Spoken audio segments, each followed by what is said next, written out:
साथियों, आज हम मेष लगन में सूर्य के विभिन्न भावों के फल जानने की कोशिश करते हैं। एक सामान्य दर्शक भी जो जानता है कि उसका लगन क्या है और सूर्य किस राशि में बैठा है, वह भी इसके द्वारा अपने सूर्य की दशा के फलों को आसानी से जान सकेगा। यदि आपका मेष लग्न है और सूर्य की दशा अंतर्दशा चल रही है तो स्वाभाविक जिज्ञासा होती है कि मुझे इस दशा के क्या फल मिलेंगे। तो आप इसमें आसानी से यह जान सकते हैं कि यह सूर्य की दशा आपको क्या देने वाली है। अब आप चार्ट को देखिए, जहां पर लग्न लिखा है और उस लग्न में 1 नंबर लिखा है, तो जान लीजिए कि आपका यह मेष लग्न ही है। अब आप अपनी या अपने परिवार की कुंडली उठाकर देख लीजिए कि यदि उनका मेष लग्न ही है तो उनकी सूर्य की दशा में क्या फल मिलेंगे, आप आसानी से स्वयं ही जान सकते हैं। कहीं और किसी के पास जाने की जरूरत ही नहीं पड़ेगी। मेष लग्न में सूर्य पंचमेश होते हैं और लग्न भाव में इनकी उच्च पड़ती है, इसलिए यह एक त्रिकोण के स्वामी होने के नाते और लग्न भाव जो कि केंद्र और त्रिकोण दोनों है और अपनी राशि से पंचम में होने के कारण यह बहुत ही शुभ हो जाते हैं। यहाँ आप देख रहे हैं लग्न भाव में इनकी मेष राशि उच्च है और पंचम भाव में इनकी स्वराशि सिंह है, यानी इनकी स्वराशि से और उच्च राशि में नवपंचम योग हो जाता है। इसलिए सूर्य अक्सर ही बहुत सुंदर फल दे पाते हैं। तो आइए आज के इस चैप्टर में हम सूर्य के प्रथम भाव से लेकर चतुर्थ भाव तक के फलों को जानते हैं। यदि मेष लग्न में सूर्य प्रथम भाव यानी अपनी मेष राशि जो कि उनकी उच्च राशि है उसी में बैठे हों तो ये क्या, यहाँ ये अपने उच्च राशि में बैठकर लग्न खड़ा कर लेंगे और स्वराशि से नवम भाव खड़ा कर लेंगे। इस नाते यहाँ जातक को भाग्य का बहुत सुंदर सहारा मिल जाता है। इनकी दशा में जातक शारीरिक और मानसिक रूप से बहुत ही प्रभावशाली होता है। इस सूर्य की दशा में जातक की भावभंगिमा और चाल ढाल से ही उसका प्रभावशाली होना स्पष्ट परिलक्षित होता है, यानी ऐसा लगता है जैसे कोई राजसी व्यक्ति हो।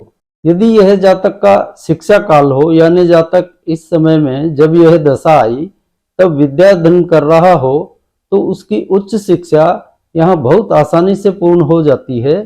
और एक खास बात कि सूर्य यदि मेष लग्न में उच्च का होकर प्रथम भाव में बैठा हो तो ऐसा जातक अपने खानदान में सबसे अधिक उन्नति करता है।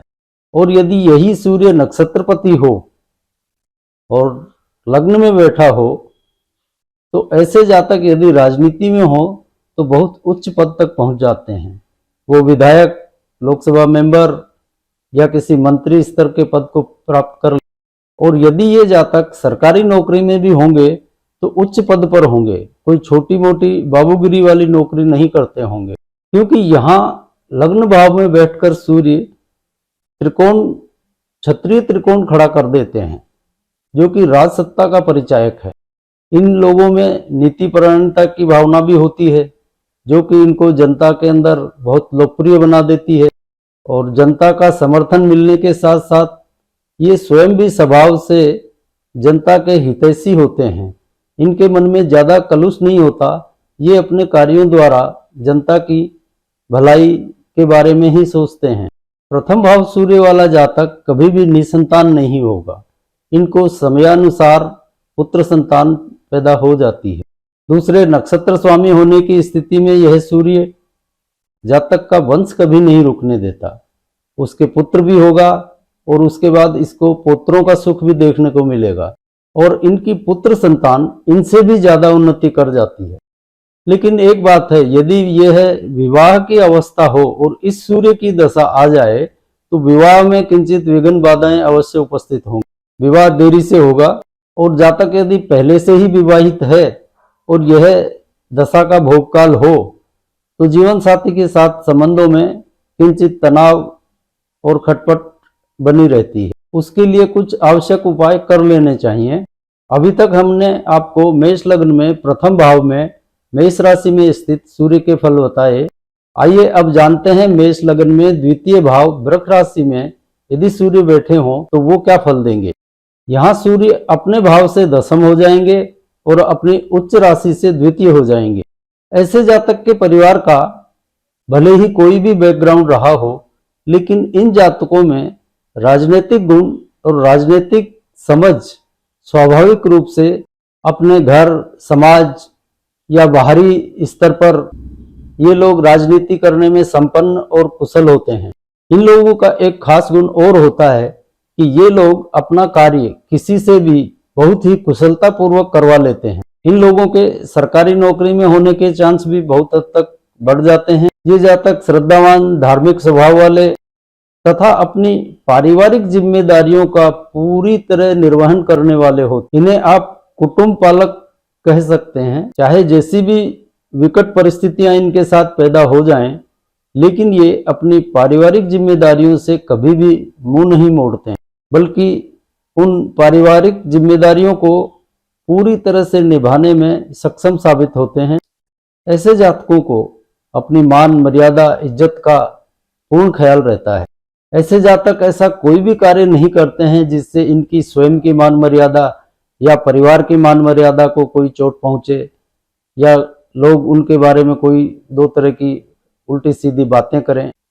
अपने शरीर और व्यक्तित्व की तरफ भी ये लोग पूरा ध्यान देते हैं। इन लोगों की एक खासियत और है कि ये लोग जिस किसी काम को भी लेकर खड़े हो गए, फिर चाहे जो हो जाए, ये उस काम से पीछे नहीं हटते, उसको पूरा करके ही मानते हैं। पैतृक संपत्ति का लाभ भी इनको अच्छा मिलता है और माता पिता दोनों से इसके संबंध मधुर रहते हैं। इस दशा काल में यदि संतानोत्पत्ति का समय हो तो पुत्र संतान का सुख मिल जाता है। ये लोग घर में भी यज्ञ हवन अनुष्ठान करने में रुचि रखते हैं। ये लोग मंत्र पूजा में विशेष रुचि लेते हैं और ज्यादा करके ये भगवान शिव के आराधक होते हैं।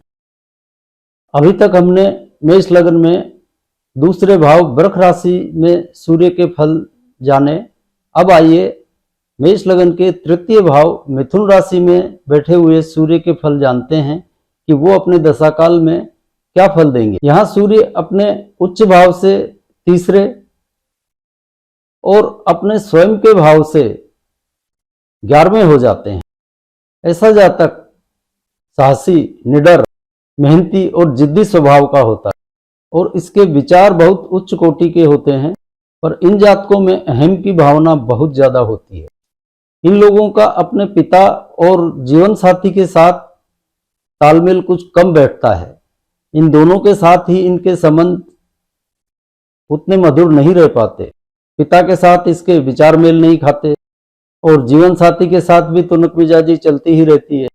ऐसे जातक किसी बने बनाए ढर्रे पर नहीं चलते हैं।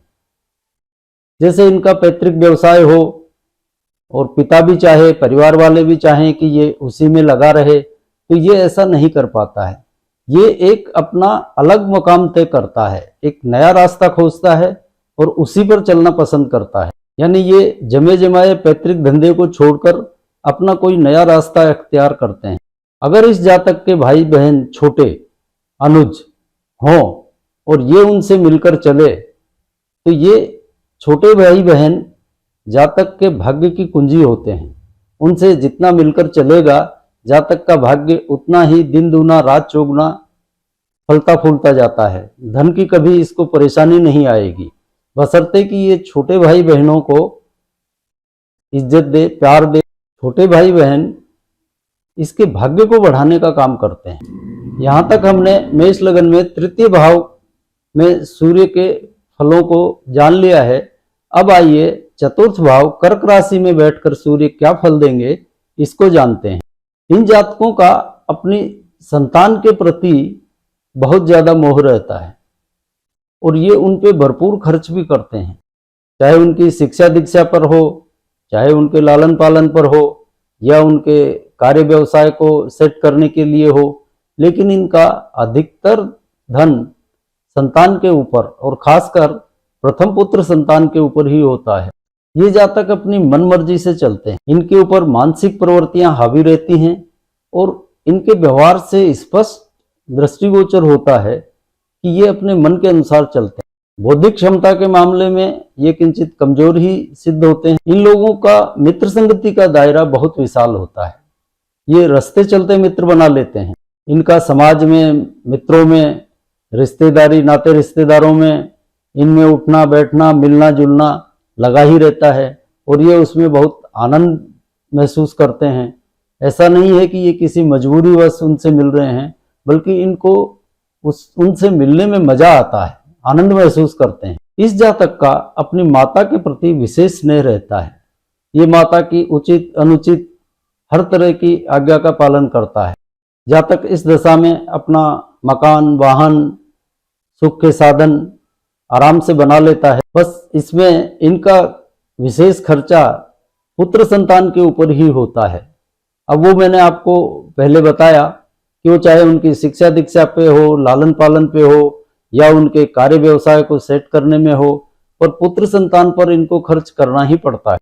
अब आज के चैप्टर को यही विराम देते हैं। हमने आपको मेष लगन में सूर्य प्रथम भाव से लेकर चतुर्थ भाव तक के फलों को बताया।